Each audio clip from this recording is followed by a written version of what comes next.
Welcome into the AllSunDevils podcast. I'm filling in for Howard Balzer today as the host, but joining me, as always, Donnie Druin, Alex Weiner. Boys, how's it going? ASU, second game in the books. They take down UNLV Rebels 37. Let me get the exact score here. 37-10, win by 27. Don't exactly cover the spread, but still an impressive game for the Sun Devils. Donnie, what did you see out of ASU Saturday night?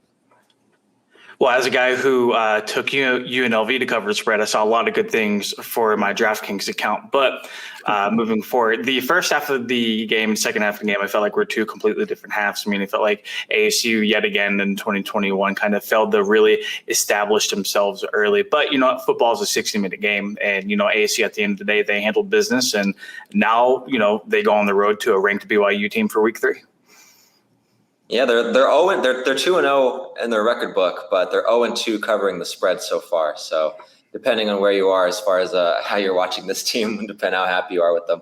But Donnie was completely right. I mean, the second half, their defense just completely was shut down. As opposed to in the first half, it looked a little dicey there for a little bit. They went on a little bit of a scoring drought. Finally, were able to pick it back up, and then once they hit a rhythm early in that fourth quarter, it was full steam ahead, and they looked fantastic throughout the first half of the fourth quarter especially. Yeah, I believe after the first two scoring drives by the Rebels, the ASU defense only allowed one first down after that. So they were really impressive. We saw multiple sacks by the defense generating pressure. But how about ASU's offense? Jayden Daniels on the ground. I mean, we just finished watching Kyler Murray on the ground today for the Arizona Cardinals, and Jayden Daniels did his Kyler Murray impression Saturday night. I mean, very impressive by the junior there for the Sun Devils. Yeah, 2 passing touchdowns, and then like you pointed to, a career high 125 rushing yards. There's only been one other time in his career that he's hit over the century mark, and that was last year's opener against USC. So it was kind of refreshing to see Jayden Daniels kind of flip that switch and be that aggressive runner and use his athleticism like so many people have wanted him to see. Because I feel like for, a lot of the time, we see Jayden Daniels, more than anything, he'll try to use his mobility and use his legs to extend plays and keep looking downfield as opposed to just trying to beat a linebacker or maybe like a safety one-on-one to try to pick up extra yards with his legs. So it was really refreshing to see Daniels kind of take on that aggression as a runner. And obviously we know how talented he is, but last night was one of the rare cases where that actually came to fruition on the field.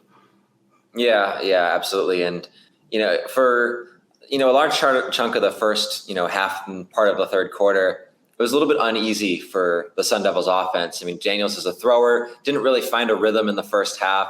His receivers struggled to get open, and there's a couple of drops issues that they had, especially on 2 screen passes in a row, which cannot happen. So it was just a little bit turbulent for the offense. But what Daniels did was he found a way that he understood what the coverage was. They were dropping back, they were covering receivers well, and he had space to run, and he used it. And he came up just about, I think, 14 yards shy of the Sun Devil record. So, yeah, it was he took advantage when he needed to, and that really opened things up for the offense in the second half, and he was able to sort of sit back and fire it away a little bit more so, and that really helped them kind of put the nail in the coffin on UNLV last night.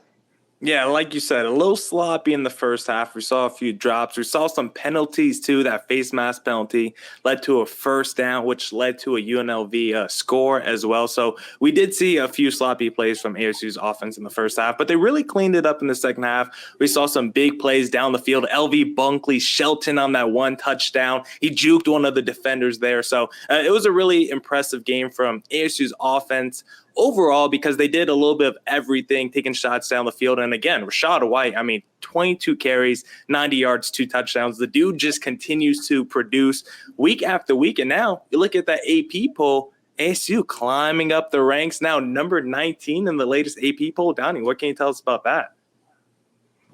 Yeah, number 19, and USC fell completely out of the top 25 after getting dismantled by Stanford at home. And a lot of people are calling for Clay Shelton's job, but I feel like that could be an entire differently podcast in that respect.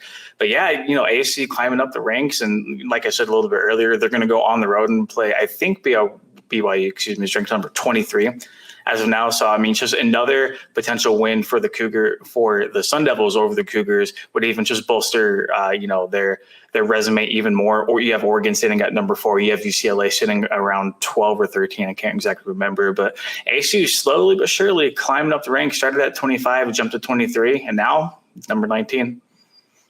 Yeah. UCLA is number 13. I pulled up the rankings right here, and yeah, I'm interested to see. When you look at the votes, it wouldn't have mattered.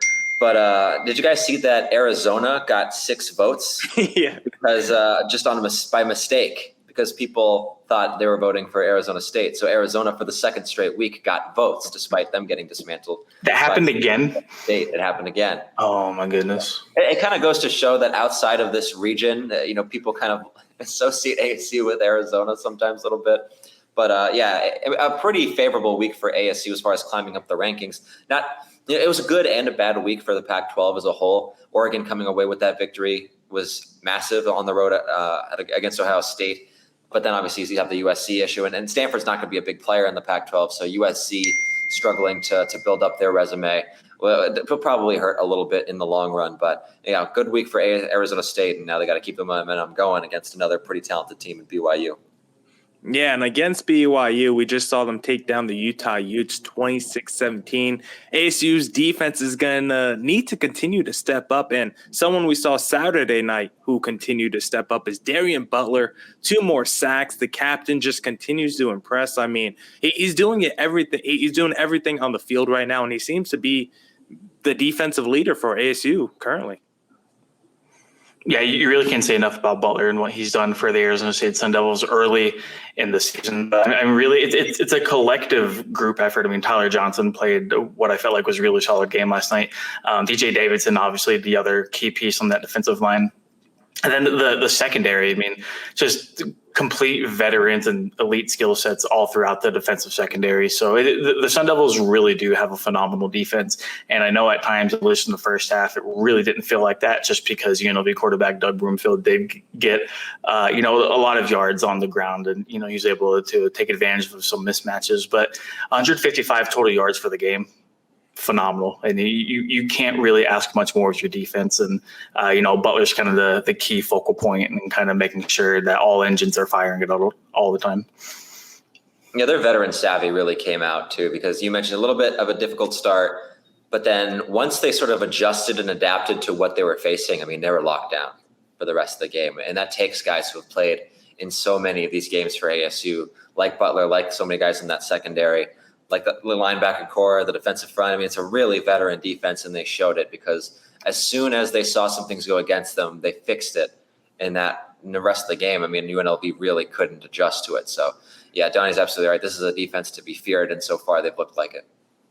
Yeah, so ASU, they face BYU. That's probably going to be their biggest test of the season so far.